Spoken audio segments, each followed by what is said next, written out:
I mean, did you take the money? At one stage you had $40,000 cash sitting in front of you. Did you take it? Absolutely, yes. And it was given to me and I got it in the car and then returned it straight away. Once the scandal broke? As soon as I knew it was a scandal, not once it broke, Michael. But don't try and trick me now, because I'm not going to play this game. Delete that bit. Is that it then, for Fergie, do you think? Is that the last that we will see of her, in public life at least? Well, no, I think never say never with Fergie. She's a great survivor. She will quietly do things under the radar. I mean, there are plenty of people, particularly in places like China or the Middle East, who are quite happy to associate with her still. Sarah Ferguson was never an ordinary royal. From the moment she entered the royal family, she brought energy, charisma, and unpredictability that instantly set her apart. She wasn't quiet. She wasn't reserved. She was vibrant, emotional, and impossible to ignore. To the public, she was refreshing. To the palace, she was different. But behind the laughter, behind the charm, and behind the carefully captured photographs, there was a lifestyle unfolding that would eventually shock even the most seasoned royal insiders. Because according to royal biographers and those who worked closest to her, Fergie wasn't simply living well, she was living as if the limits of money did not exist. Delete that bit. John, can you just delete it, please, that bit? Because I don't want to go down this... Duchess, I'm asking very fair questions of you. No, it's too tabloidy. John is Sarah's Australian agent. Her life became a world of constant indulgence. Designer shopping trips became routine,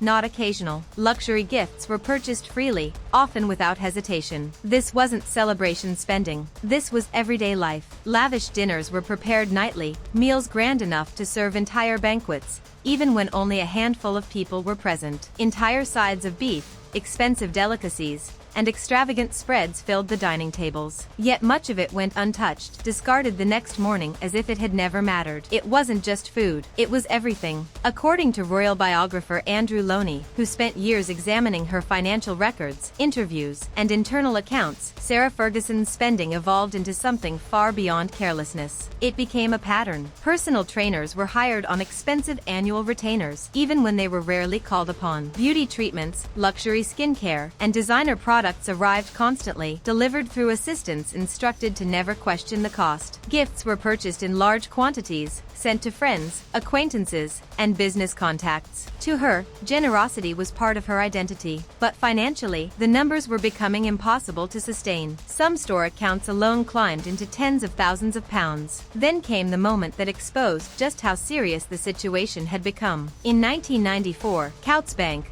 the prestigious bank trusted by generations of royals, reportedly issued a direct demand. Sarah Ferguson was required to repay £500,000 within just 14 days. It was not a warning. It was a crisis. Behind palace walls, alarm bells were ringing. The situation had escalated beyond private embarrassment into financial emergency. And according to multiple accounts, Queen Elizabeth II herself quietly intervened, stepping in to prevent complete collapse. But this was not the first time. By then, her total debts had reportedly reached millions. Inside her household, the illusion of endless wealth still lingered. Expensive properties were leased impulsively, only to be abandoned later. Contracts were signed, deposits paid, and penalties absorbed without hesitation. Flights were missed, non-refundable bookings were lost, and travel itself became a symbol of excess. She often traveled with dozens of suitcases, each filled with carefully selected items meant to maintain the image she had built. Because image mattered. Everything about her world reflected presence, status, and belonging. But behind the polished surface, reality was closing in. Suppliers began refusing service. Creditors stopped extending patience. Everyday vendors who had once been eager to serve the Duchess of York quietly withdrew their support. Trust was fading. Even members of her own staff, people who had served loyally for years, found themselves caught in the financial fallout.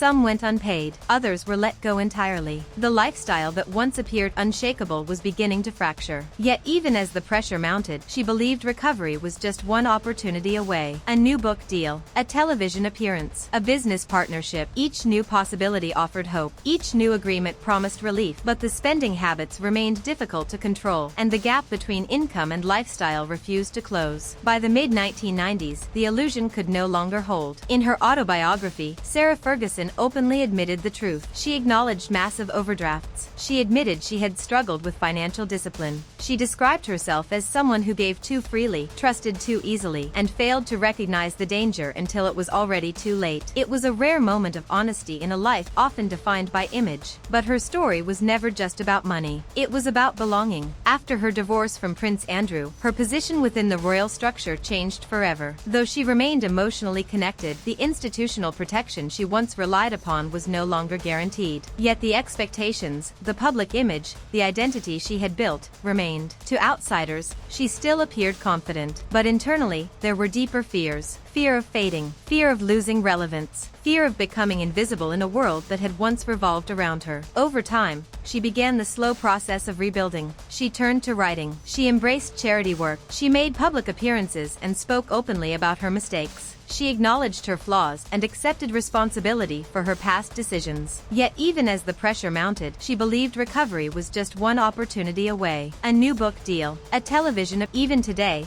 opinions remain divided. To some, Sarah Ferguson is a survivor, a woman who endured public scrutiny, personal loss, and financial collapse, and still found a way forward. To others, she represents the illusion of royalty itself, the belief that status could shield someone from consequences forever. But the truth is far more human than either version. She lived at the center of a world few people could ever imagine. She experienced extraordinary privilege, immense attention, and overwhelming pressure. She walked through palace corridors, stood beside global leaders, and lived a life defined by visibility. And then, she faced what happens when that world begins to move on, when the invitations slow, when the protection fades, when the reality behind the image can no longer be ignored. Because in the end, Sarah Ferguson's story isn't simply about wealth or debt. It's about identity, survival, and the cost of trying to hold on to a version of life that no longer exists. It's about the quiet moment when illusion meets reality, and the realization that sometimes the most difficult loss isn't losing the money, it's losing the world you believed would last forever. And in the end,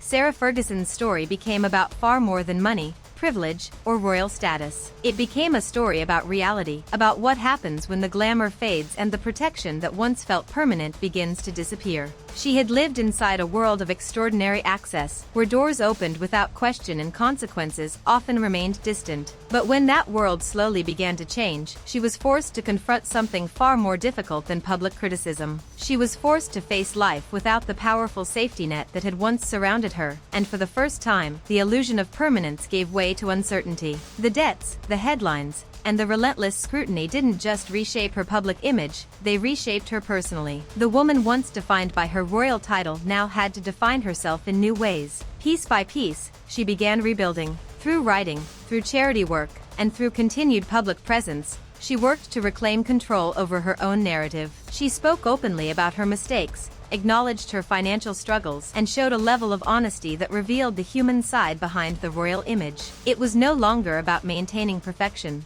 It was about moving forward with acceptance and resilience. Her story remains one of powerful contrasts. A life once filled with extraordinary privilege, followed by moments of painful vulnerability. A journey marked by admiration, but also by criticism and loss. Yet despite everything, the financial collapse, the public judgment, and the loss of the world she once knew, she endured. She did not disappear into obscurity. She adapted, evolved, and continued standing in a reality far removed from the one she had once taken for granted. Because in the end, Sarah Ferguson's legacy is not defined only by the height of her royal life, nor by the scale of her financial downfall. It is defined by her survival, by her ability to continue forward after the illusion had faded, by her willingness to face consequences and rebuild in the open, under the same public gaze that once celebrated her rise. And perhaps that is the most lasting truth of her story, that titles can be lost, fortunes can disappear, and worlds can change without warning. But survival, the strength to endure, to rebuild,